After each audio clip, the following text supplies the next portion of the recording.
नमो नमः मित्रों। आज हम लोग व्याकरण की क्लास में आए हुए हैं।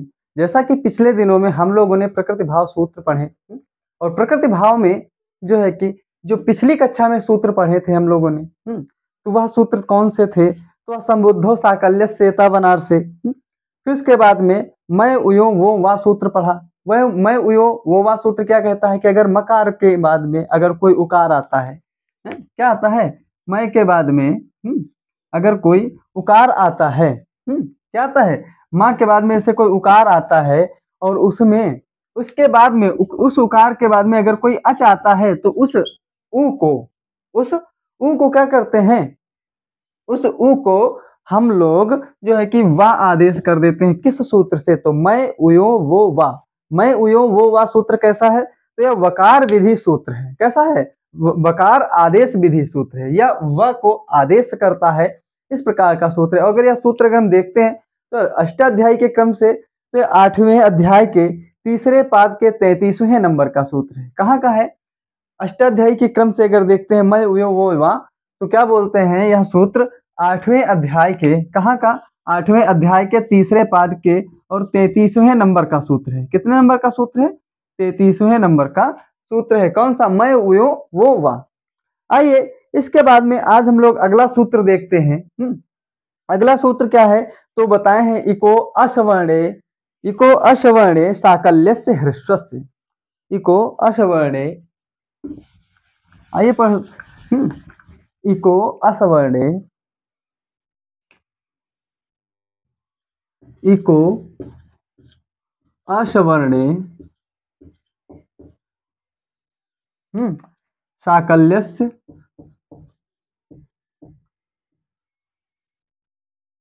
साकल्यस्य ह्रस्वस्य। क्या सूत्र बताता है कि इको अश्वर्णे साकल्यस्य ह्रस्वस्य। और यह सूत्र अगर देखते हैं तो अष्टाध्यायी के क्रम से अगर देखते हैं तो छठे अध्याय के पहले पाद का, कहाँ का है? छठे अध्याय के पहले पाद का 128 नंबर का सूत्र है। कहाँ का है? छठे अध्याय के पहले पाद के 127 नंबर का सूत्र है। कितने नंबर का है? 127 नंबर का सूत्र है। और यह सूत्र क्या कहता है? इको असवर्णे लोपः सॉरी इको असवर्णे साकल्यस्य ह्रस्वस्य। यह सूत्र क्या कहता है? इक प्रत्याहार। क्या हो? इक हो। इक प्रत्याहार नहीं, यहाँ पर इक हो, अर्थात कोई इकार हो ना, कोई इकार हो और उसके सामने क्या हो? कोई असवर्ण हो। असवर्ण हो। असवर्ण हो। असवर्ण का मतलब जो समान वर्ण न हो, अर्थात इकार ही न हो, कोई भी अच आए, इकार को ही छोड़ करके कोई भी अच आए तो क्या बोलते हैं कि साकल्य के मत में, किसके मत में? साकल्य के मत में वह ह्रस्व हो जाता है। साकल्य ऋषि जो है उनके मत में वो क्या होता है? वह इकार क्या होता है? ह्रस्व हो जाता है। वो चाहे दीर्घ हो, जो है कि वह इकार फिर चाहे दीर्घ हो, चाहे फिर वह ह्रस्व ही क्यों न हो, चाहे जो भी इकार हो, सारे इकार क्या होते हैं? वह ह्रस्व हो जाते हैं। किसके मत में? साकल्य के मत में। और यह सूत्र कैसा है? तो सूत्र बताए हैं कि यह सूत्र ह्रस्व समुचित, क्या बताए हैं? कि ह्रस्व समुचित प्रकृति भाव सूत्र है। कैसा है सूत्र? तो बताए हैं कि ह्रस्व समुचित, ह्रस्व समुचित प्रकृति भाव, प्रकृति भाव सूत्र है। कैसा सूत्र है? ह्रस्व समुचित प्रकृति भाव सूत्र है। ह्रस्व करता है और इसके साथ साथ में प्रकृति भाव में भी यह रखता है।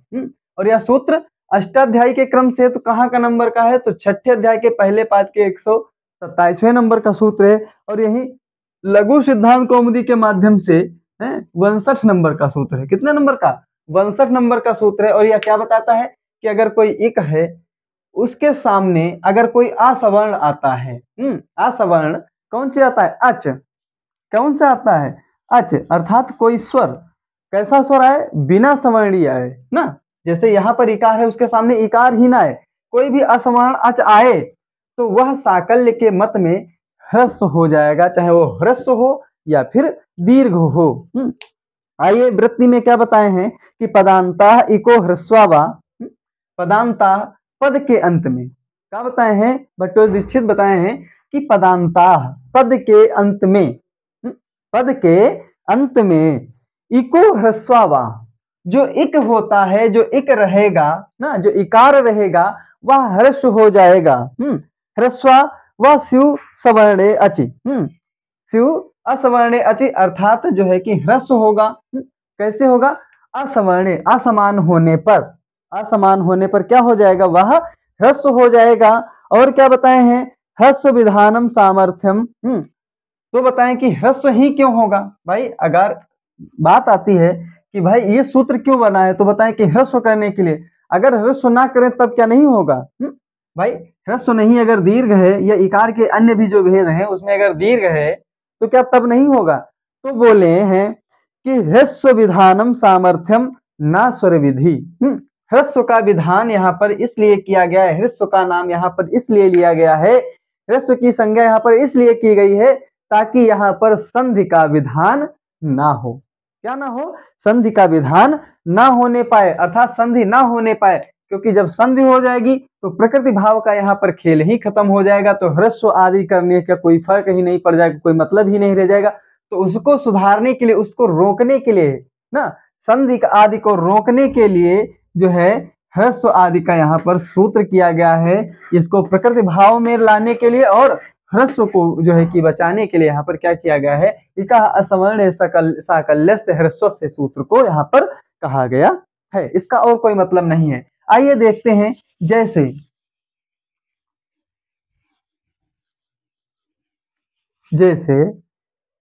चक्री धन अत्र, क्या होता है, चक्री धन अत्र, चक्री धन अत्र, चक्री धन अत्र। अब यहां पर देखते हैं तो चक्री में जो है ईकार है, कैसी है, दीर्घ है, कैसी है, दीर्घ ईकार है। और यहाँ पर क्या है, कोई अच भी सामने आ रहा है, क्या आ रहा है, कोई भी अच भी सामने आ रहा है। अब ईकार भी है और अच भी है, तो वैसे अगर देखा जाए तो ई के बाद में अगर कोई, अगर ई उ री री आदि अगर जो हम लोग पीछे के सूत्रों को देखते हैं तो ई को यणच बोलता है कि अगर इक प्रत्याहार के बाद में, किस प्रत्याहार के, इक प्रत्याहार के बाद में, अर्थात ई उ री री के बाद में अगर कोई अच आता है, कोई भी अच आता है, अर्थात कोई भी स्वर आता है, तो उसको क्या कहते हैं, ई को या और उ को वा, और री को क्या हो जाएगा, रा, और री को ला आदेश हो जाएगा। लेकिन यहां पर देखिए तो इको यणच जो आता था तो उसको बाध करने के लिए देखिए यहाँ पर सीधे बन रहा था, ई के बाद में अगर या आ आया है तो यहाँ पर या स्वाभाविक है, क्या था, या स्वाभाविक था। लेकिन यहाँ पर जो सूत्र आया है इको सवर्णे साकल्य से ह्रस्व से, अर्थात साकल्य के मत में, साकल्य के मत में या हर्ष हो जाएगा। और यह विकल्प, अब देखिए जहां पर किसी ऋषि का नाम लिया गया हो वहां पर समझ जाए कि वह विकल्प से हो रहा है, कैसे हो रहा है, विकल्प से, है विकल्प से, अर्थात विकल्प का मतलब होता है कि चाहो आप कह सकते हो, कोई विषय बड़ी बात नहीं कि अगर क्या यहाँ पर ई के बाद में अगर यह आता है तो क्या ये नहीं होगा, होगा, यह भी सही है। और विकल्प से अर्थात यह हो सकता है, इसके साथ साथ में यण भी हो सकता है ना, प्रकृति भाव भी हो सकता है और यण भी हो सकता है। आइए देखते हैं, तो उसके बाद में अगर देखते हैं तो ई के बाद में अगर या आता है, जो है कि आ आता है या फिर कोई भी अच आता है इकार के बाद में, तो वहां पर यण संधि हो जाएगी। तो अगर इसका रूप जो है कि शब्द बनेगा, जो संधि होगी तो क्या बनेगी, चक्रियत्र। देखते हैं क्या बनेगा, अब यहाँ पर इकार के स्थान पर अगर यह आ जाएगा तो क्या हो जाएगा, चक्रिय, चक्रिय, फिर चक्रियत्र, क्या बन जाएगा, चक्रियत्र, चक्रियत्र, यह रूप बन करके तैयार हो जाएगा। लेकिन क्या बोलते हैं, इका असवर्णे साकल्य से, ह्रस्व से क्या बोलता है कि भाई यहाँ पर यकार अर्थात यण का यहाँ पर बाध है, क्या है, यण का बाधक है, यण का बाधक है कौन, यह जो है कि सूत्र, यह सूत्र क्या है, यण का बाधक है कि भैया यहाँ पर यण नहीं हो सकता है, तब फिर क्या होगा? तो बोले कि इको अश्वर्णे साकल्य से ह्रस्व से जो पहले वाली जो ईकार है, जो दीर्घाकार है, उसको क्या होगा? ह्रस्व हो जाएगा। क्या हो जाएगा? ह्रस्व हो जाएगा। और क्या होगा? ह्रस्व होने के साथ साथ में यह क्या करेगा? यह प्रकृति भाव ही रखेगा, बल्कि इसमें कोई परिवर्तन नहीं होगा। और ये कैसे बनेगा? आइए देखते हैं। तो क्या बनेगा? जब यण का बाधक हो जाएगा तो यहाँ पर इकार को जो है कि जो दीर्घ इकार है उसको क्या होगा? ह्रस्व इकार हो जाएगा। तो क्या बन जाएगा? चक्री धन अत्र। चक्री धन अत्र, इस प्रकार से चक्री अत्र हो जाएगा। चक्री अत्र इस प्रकार से हो जाएगा। और यह क्या होगा? प्रकृति भाव हो जाएगा। अगर बहुत ज्यादा इसमें कुछ करेंगे तो यहाँ पर इसका पूर्व रूप हो जाएगा। आ का पूर्व रूप हो जाएगा। तो क्या बन जाएगा? चक्रियत्र, इस प्रकार से बन जाएगा। लेकिन इसमें कोई भी प्रकार की यण संधि नहीं होगी। किस सूत्र के माध्यम से यण बाध हो रही है? तो इकाह असवर्णे साकल्यस्य ह्रस्वस्य के माध्यम से यहाँ पर प्रकृति भाव हो रहा है और यण का यहाँ पर बाध हो रहा है। फिर उसके बाद में बताए हैं कि चक्रियत्र, इस प्रकार से दो रूप बने हैं। चक्रियत्र यहाँ पर दो रूप बने हैं। लेकिन अब इसके बाद में बताए हैं कि पदांता इति किम, तो बताए हैं आखिर यहाँ पर पदांत क्यों कहा गया है। व्रत में जो भट्टो दीक्षित जो व्रत लिखे हैं तो उसमें बताए हैं कि पदांता इको ह्रस्वा, अर्थात पदांत में, पद के अंत में जो एक ह्रस्व होता है, या दीर्घ हो या ह्रस्व हो, उसको ह्रस्व कर देंगे। और कब करेंगे? कि असवर्ण अच, जब कोई असवर्ण, सामने कोई असवर्ण अच हो, असवर्ण अर्थात इकार को छोड़ करके कोई भी अच हो, कोई भी स्वर हो, तब क्या होगा? पहले वाली जो इकार है उसको क्या कर देंगे? ह्रस्व हो जाएगा। तो इस प्रकार से बताने के लिए बताए हैं कि पदांताः किम, तो बताएं यहाँ पर पदांत क्यों कहा गया है? पदांत क्यों कहा गया है? पदांत को नहीं कहना चाहिए था। आखिर पदांत का यहाँ पर क्या मतलब है? तो बताए हैं कि पदांत अगर नहीं कहते, क्या अगर पदांत नहीं कहते तब क्या होता? आइए देखते हैं कि अगर पदांत नहीं कहते तब क्या होता। तब बताए हैं कि जो गौरी ओ, क्या बनेगा? गौरियो, गौरियो, गौरियो जो बनता है या कैसे बनेगा? गौरी धन अव, गौरी धन अव, गौरी धन अव अर्थात गौरियो। जो गौरी में यहाँ पर भी क्या है? यहाँ पर भी दीर्घ इकार है। यहाँ पर क्या है? इकार है। और यहाँ पर क्या है? अवकार है।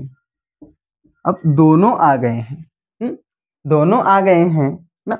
इकार भी है लेकिन अवकार भी है ना। इकार भी यहाँ पर है और यहाँ पर क्या है? अवकार है। दोनों आ गए हैं। लेकिन क्या है?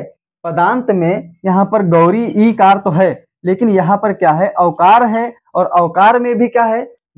मात्र ही अवकार है, इसके बाद में और कुछ भी नहीं है। ठीक, इसलिए यहाँ पर जो है इको असवर्णे साकल्य से ह्रस्व से जो सूत्र है, इसके माध्यम से इसको बाध हो जाएगा। और यहाँ पर प्रकृति भाव ना हो करके, क्योंकि इसको अगर देखते हैं तो गौरी औ बनेगा। क्या बनेगा?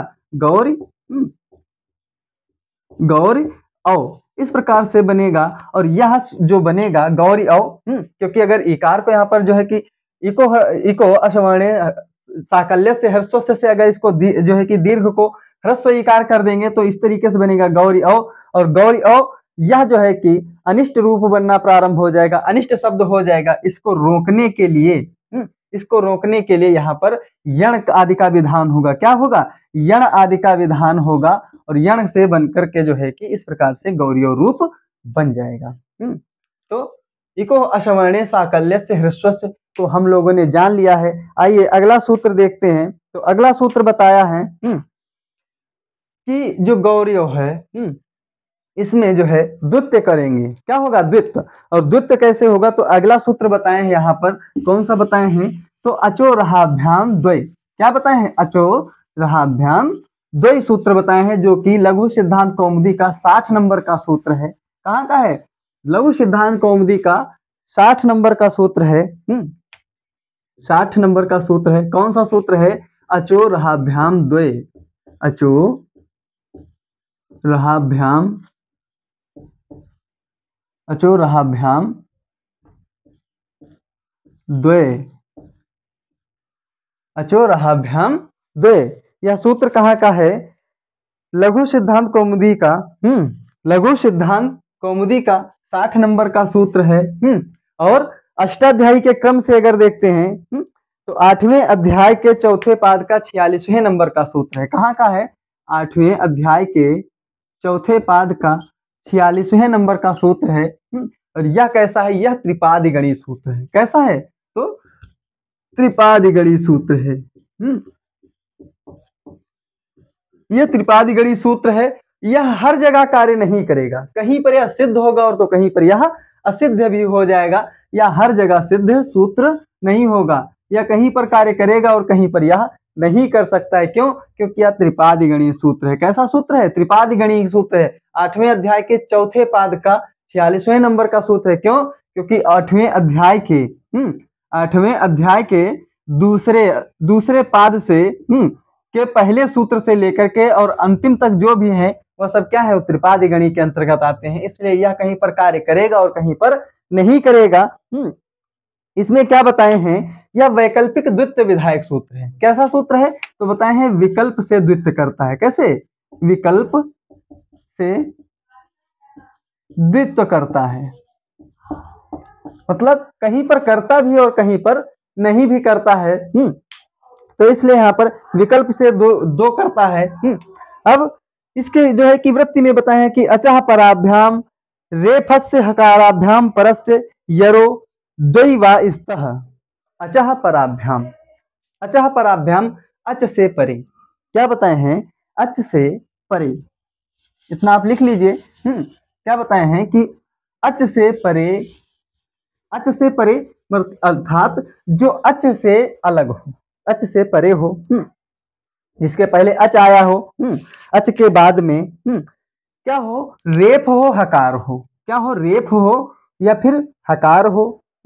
रेफ हो या हकार हो, उससे परे और उससे भी परे क्या होना चाहिए? जो यर आएगा, यर का मतलब जो यर प्रत्याहार हो, जो क्या हो? यर प्रत्याहार हो, वह यर को क्या हो जाएगा? उस यर प्रत्याहार को द्वित्व हो जाएगा। जैसे गौर्यो, क्या होगा? गौर्यो,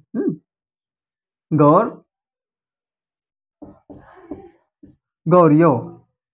इसको अगर हम तोड़ते हैं, गौर्यो इस प्रकार से अगर इसको हम तोड़ते हैं तो ग धन औ, फिर उसके बाद में र धन य धन क्या है? औ। इस प्रकार से बनेंगे गौर यो ना। क्या है? ग औ र य औ। इस प्रकार से जब शब्द को जो कि शब्द को तोड़ेंगे तो वर्ण कैसे आएंगे? ग आएगा, फिर उसके बाद में औकार आएगा, फिर रकार आएगा, फिर यकार, फिर औकार। इस प्रकार से वर्ण आएंगे। तो देखते हैं क्या बताए हैं कि अचोरहाभ्याम द्वे क्या कहता है? अचः पराभ्याम अच से परे। क्या हो? अच से परे। जैसे देखते हैं इसको अगर हम पहले की तरह लिखते हैं, क्योंकि हम लोग पहले तो देख चुके हैं कि गौरी को कैसे लिखे ना।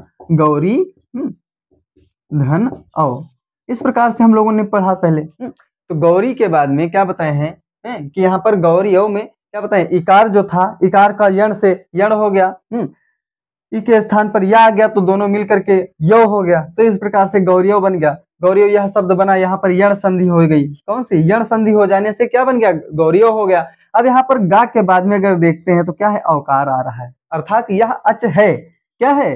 अच है। इसके बाद में क्या आता है? रकार आ रहा है। और इनकी नियम क्या है? शर्त क्या है? तो शर्त भी बता रहे हैं कि अच पराभ्याम रेफ हकाराभ्य।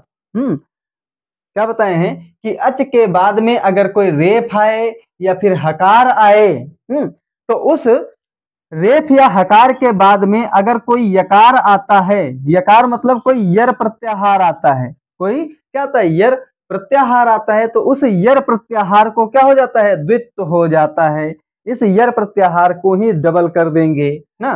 तब देखते हैं यहाँ पर अच से औ, मतलब औ अगर अच आ गया है, फिर इसके बाद में हकार ना आकर के यहाँ पर क्या गया? रकार तो आ गया है। और फिर इसके बाद में क्या गया? कोई यर प्रत्याहार का वर्ण भी आ गया। यर प्रत्याहार का वर्ण पहला ही वर्ण आ गया है। और यर प्रत्याहार के अंतर्गत आने वाले वर्ण कौन कौन से हैं? कौन से? य वरक, लड़ यमंगंडम, झबय घरदस, जब घरदस, खप चट चट्टो, कपय सक्सर। अर्थात स स श, हा को छोड़ करके जितने भी वर्ण हैं, हा को छोड़ करके ना, हा को छोड़ करके जो भी वर्ण हैं वह सब किसके अंतर्गत आते हैं? जो भी व्यंजन है वह सब किसके अंतर्गत आते हैं? वह सब यर प्रत्याहार के अंतर्गत आते हैं। कौन कौन से? सिर्फ हा को छोड़ करके जो भी व्यंजन है, जो भी है क्या है, वर्णमाला के जो भी व्यंजन है वह सब किसके अंतर्गत आते हैं? यर प्रत्याहार के अंतर्गत आते हैं। तो यहाँ पर देखते हैं औकार के अच के बाद में क्या है? रकार भी आ गया है। और नियम था कि रकार या फिर हकार आए, रकार या फिर हकार आए, लेकिन रकार ना करके हकार ना करके यहाँ पर क्या गया? रकार आ गया। और रकार के बाद में अगर कोई यर प्रत्याहार आता है तो उसको द्वित्व होता है। जैसे अब यहाँ पर यकार को द्वित्व हो जाएगा तो क्या हो जाएगा? ग धन ओ, फिर उसके बाद में र, फिर या, और या के बाद में क्या हो जाएगा? फिर या, फिर इसके बाद में औकार। इस प्रकार से बन जाएगा। क्या बन जाएगा? अब इसको अगर जोड़ते हैं, क्या अगर इनको संयोजित करते हैं तो संयोजित करने पर क्या बनेगा? क्या बनेगा? गौर गौर यो, इस प्रकार से बनेगा। क्योंकि यह रकार कहाँ हो जाएगा? इसके अंत में चढ़ जाएगा ऊपर। तो क्या हो जाएगा कि गौरियो, इस प्रकार से यह रूप द्वित्व होकर के गौरियो शब्द बन जाएगा। लेकिन पहले में हमको क्या बताया गया? गौरियो इस प्रकार से बनेगा, लेकिन यहाँ पर गौरियो इसी प्रकार से कर्म, धर्म आदि आर्य आदि जो है कि शब्द बनेंगे। फिर इसके बाद में देखते हैं कि एक वार्तिक आई है कि न समासे। क्या बताए हैं? कि समासे, न समासे। वार्तिक क्या है? कि न समासे। इस प्रकार से अगर देखते हैं कि अगर हम लोग इस प्रकार से छोटी छोटी बातों को भी अगर ध्यान में रखते चलेंगे तो क्या रहेगा कि आने वाली जो आगामी परीक्षाएं हैं उनमें बहुत कुछ विशेष जानने को मिलेगा। क्योंकि छोटी छोटी बातों पर लोग व्याकरण में ध्यान नहीं देते हैं, और इसी कारण क्या रहता है कि जो बहुत से प्रश्न ऐसे रहते हैं कि जो बहुत ही जो छोटी छोटी बातों से लिए जाते हैं ना, बहुत ही छोटे छोटे प्रश्न बना लिए जाते हैं, अंत में लोग उनमें फंस जाते हैं। क्यों? क्योंकि जो है इन प्रश्नों को अगर आप नहीं देखेंगे, जैसे कि द्वित्व क्या रहता है, कौन सा सूत्र द्वित्व करता है, कौन सा वकार करता है, इस प्रकार से अगर हम नहीं देखेंगे, इन सूत्रों को नहीं जानेंगे तो क्या रहेगा? इन बातों को नहीं जानेंगे तो आने वाले प्रश्नों में हम लोग फंस जाएंगे और अपने मार्क्स को क्या करेंगे? अपने नंबरों को घटा लेंगे। आगे बताए हैं कि ना समासे। ना समासे अर्थात यह वार्तिक है। क्या है? वार्तिक है। कात्यायन की वार्तिक है। कौन सी है? ना समासे, अर्थात समास में नहीं। समासे, समास में ना नहीं। क्या बताते हैं कि जो प्रकृति भाव आदि यह हो रहा है ना, यह समास में नहीं होगा।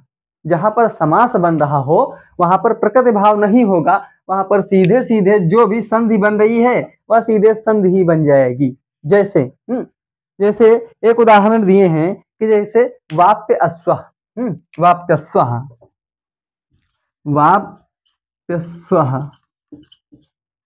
अर्थात वाप्यस्व को अगर हम तोड़ते हैं तो बोले हैं वाप्याम अश्व, वाप्याम अश्व, यह इसका समास हुआ है।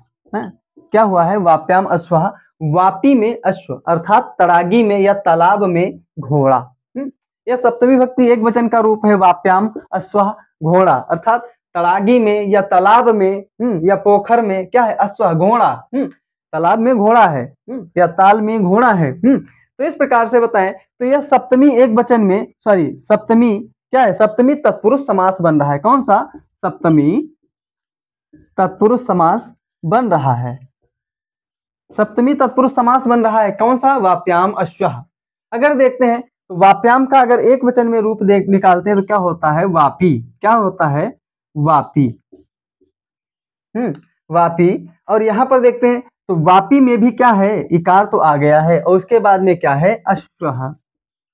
अश्वः अगर लिखते हैं तब वापी अश्वः, अगर यह पूर्व रूप वाले मतलब जो है कि जो पहले सूत्र जो कहे गए हैं, कौन सा सूत्र पहले कहा गया है, तो पहले जो सूत्र बताया गया है कि बताया गया है इको असवर्णे साकल्यस्य ह्रस्वस्य जो बताया गया है वह यहाँ पर खंडित हो रहा है ना, वह यहाँ पर क्या हो रहा है, वह यहाँ पर कार्य नहीं कर रहा है। और यह जो है कि सूत्र यहाँ पर कार्य क्यों नहीं कर रहा है, तो बताएं जैसे कि अगर यहाँ पर ईकार तो है और यहाँ पर आकार भी है, दोनों है, तब भी काम क्यों नहीं कर रहा है।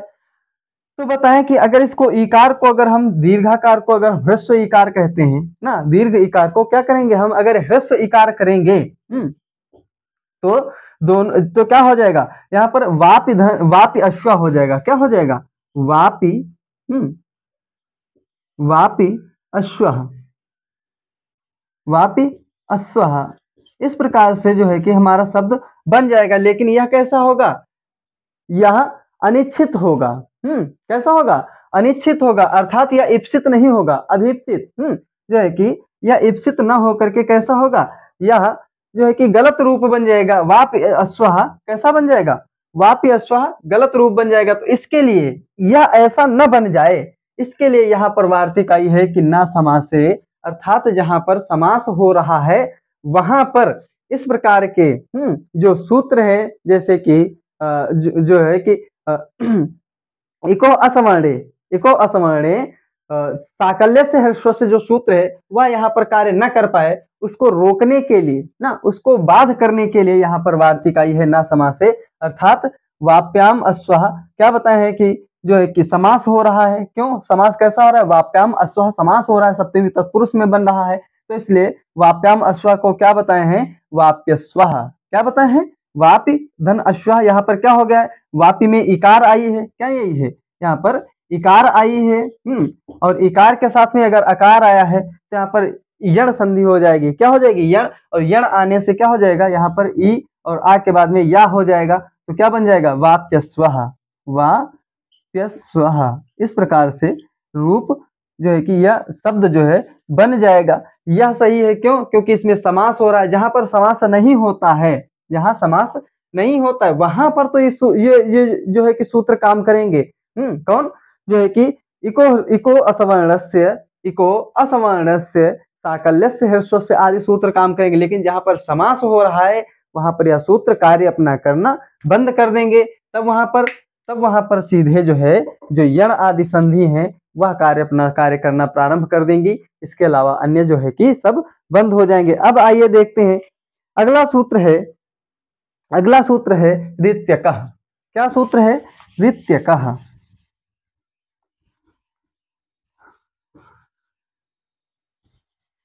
अगला सूत्र है ऋत्यकः। देखिए बड़े बड़े सूत्र जो रहते हैं उनको थोड़ा जो है कि याद करने में दिक्कत रहती है, लेकिन छोटे छोटे में कोई दिक्कत नहीं रहती है ना। तो अगला सूत्र है ऋत्यकः। और ऋत्यकः जो सूत्र है यह लघु सिद्धांत कौमुदी में, लघु सिद्धांत कौमुदी में 61 नंबर का सूत्र है। कितने नंबर का, 61 नंबर का सूत्र है। तो क्या कौन सा सूत्र है, ऋत्यकः ना, ऋत्यकः। और यह अष्टाध्यायी के क्रम से अगर देखते हैं तो छठे अध्याय के पहले पाद का 128वें नंबर का सूत्र है। कितने नंबर का सूत्र है, 128वें नंबर का सूत्र है, छठे अध्याय के पहले पाद के 128वें नंबर का सूत्र है ऋत्यकः।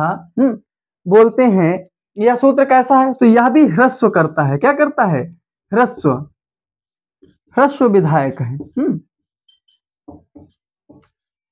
बोलते हैं कि अगर अकार के बाद में अकह, अकह रीति, अगर इसको तोड़ते हैं तो इसमें दो शब्द निकलते हैं, कौन कौन से, जो है कि रीति अकह, रीति अकह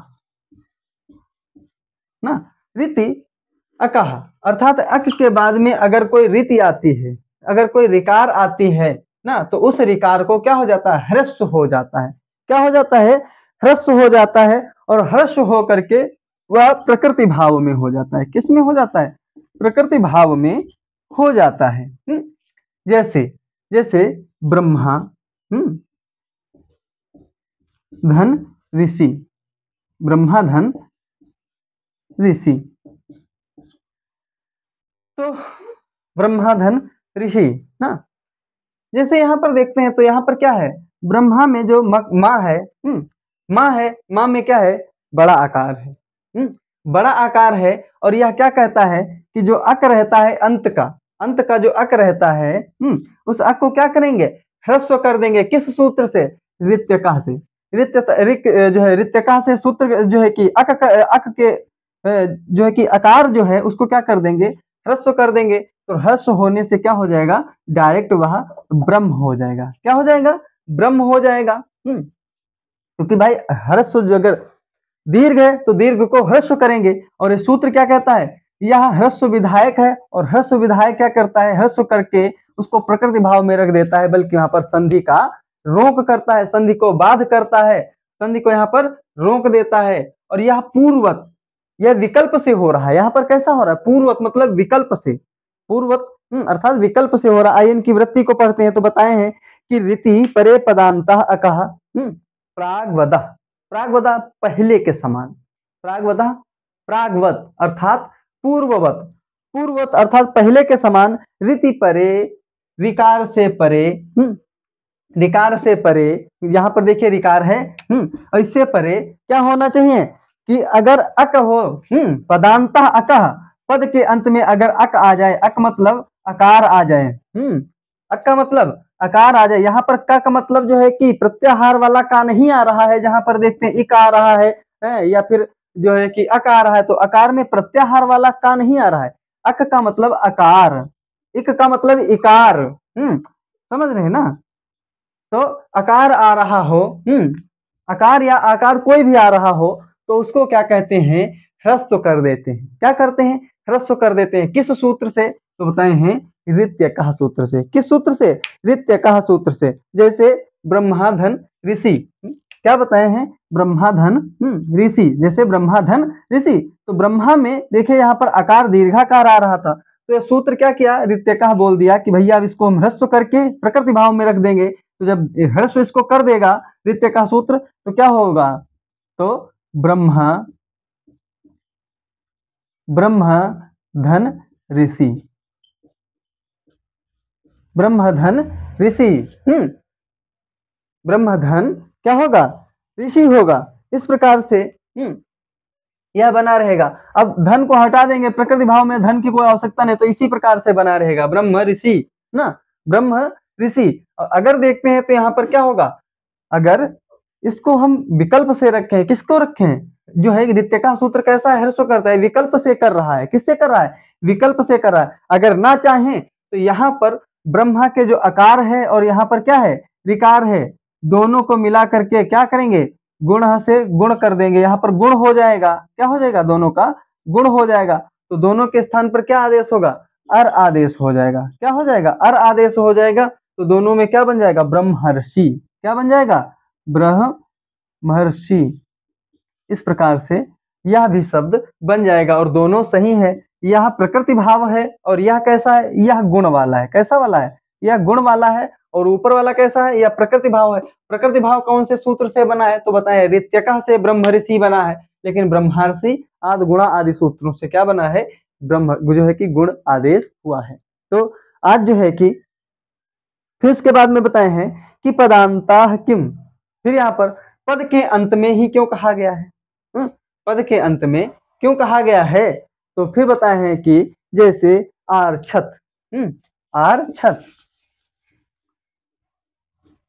आर्छत,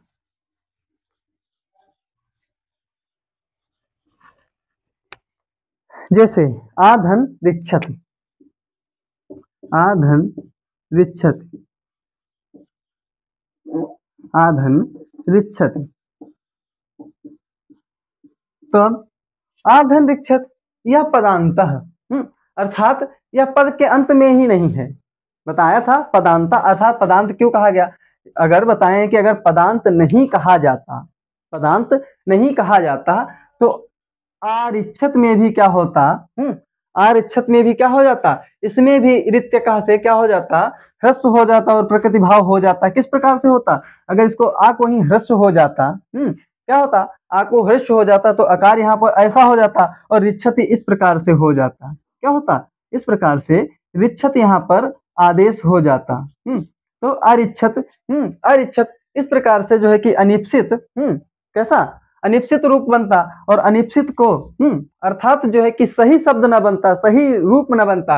इस सही को बनाने के लिए यहाँ पर बताए हैं कि इस जो है कि आर्छत को बनाने के लिए, अर्थात आरिच्छत को आर्छत बनाने के लिए, क्या बनाने के लिए, आर्छत, आर्छत, आर्छत बनाने के लिए क्या किया, यहाँ पर जो है इसको प्रयोग किया गया आर्छत।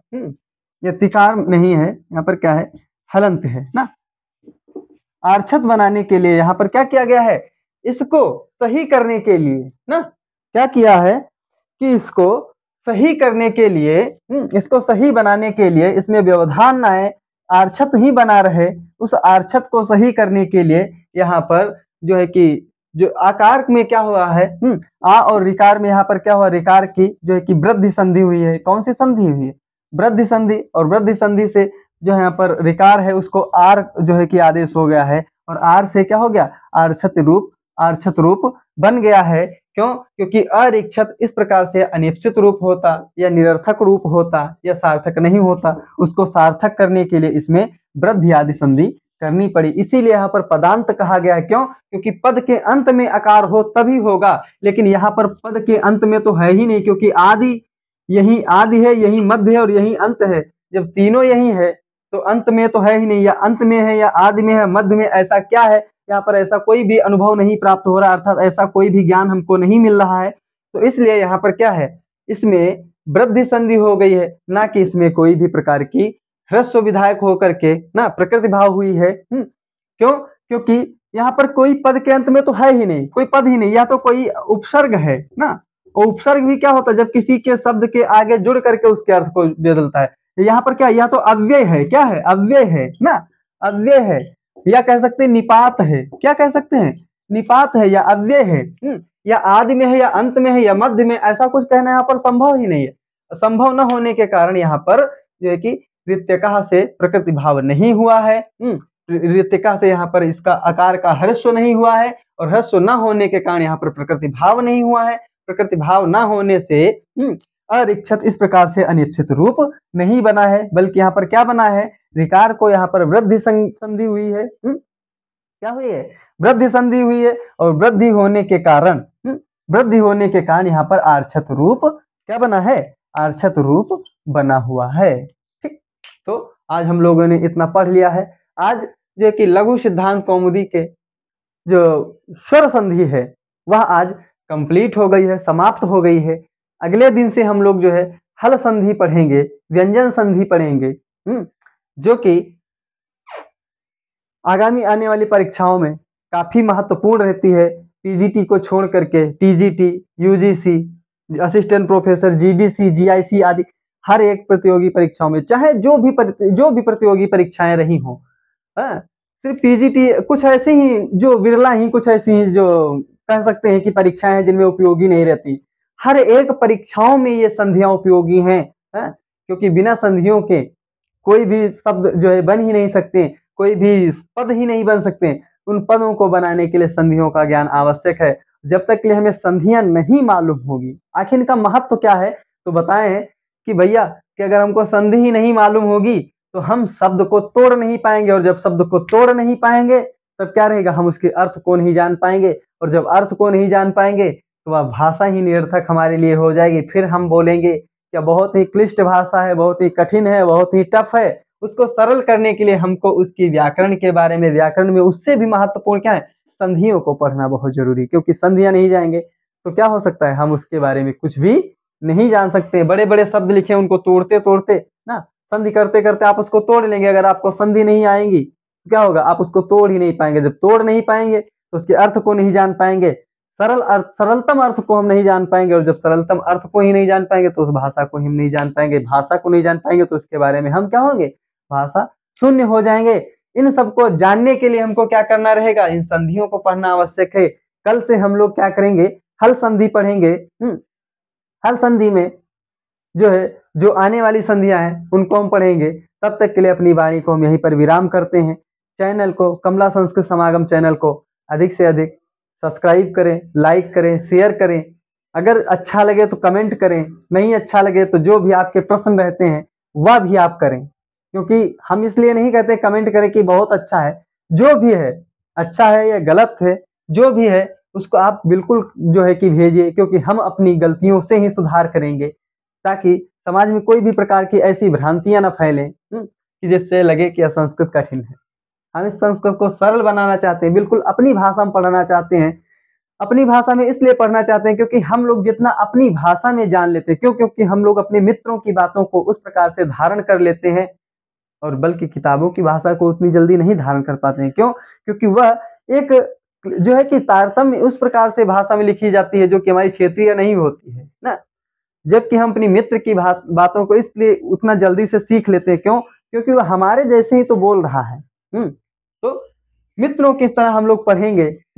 हम कोई शिक्षक नहीं जो पढ़ाएंगे, हम लोग क्या कर रहे हैं, पढ़ने का कार्य कर रहे हैं। तुम लोग पढ़ रहे हैं अपने लिए, जैसे हम पढ़ते हैं अपने लिए वैसे आप भी पढ़िए। हम दोनों लोग मिल करके पढ़ करके क्या करेंगे, एक अच्छी संस्कृत को, अच्छे संस्कारों को अपने समाज में ढालेंगे, जिससे हमारा संस्कार हमारे समाज को एक नया मार्गदर्शन करे, एक नई राह दिखलाएं, एक नया जो है कि मार्ग प्रेरित कर, जो है कि प्रसारित करें, जिसके माध्यम से आज हमारा जो बिगड़ा हुआ, थोड़ा जो बिगड़ गया है समाज, जो हमारा जो बिगड़ा नहीं हम कह सकते हैं, जो थोड़ा मार्ग भटक चुका है, ऐसा समाज हम क्या करेंगे, फिर से डेवलप करेंगे, फिर से उसको विकसित करेंगे, फिर से हम हर एक विषय वस्तु को जानेंगे, अपने संस्कारों से दूर न हो, अपने संस्कारों में रहें, जिनके माध्यम से कि हम अपनी संस्कृति को, अपने संस्कारों को न भूल करके इस राम रहीम या रामकृष्ण की धरती को हम फिर से संस्कार युक्त, संस्कृत युक्त बनाएं। तब तक के लिए नमो नमः।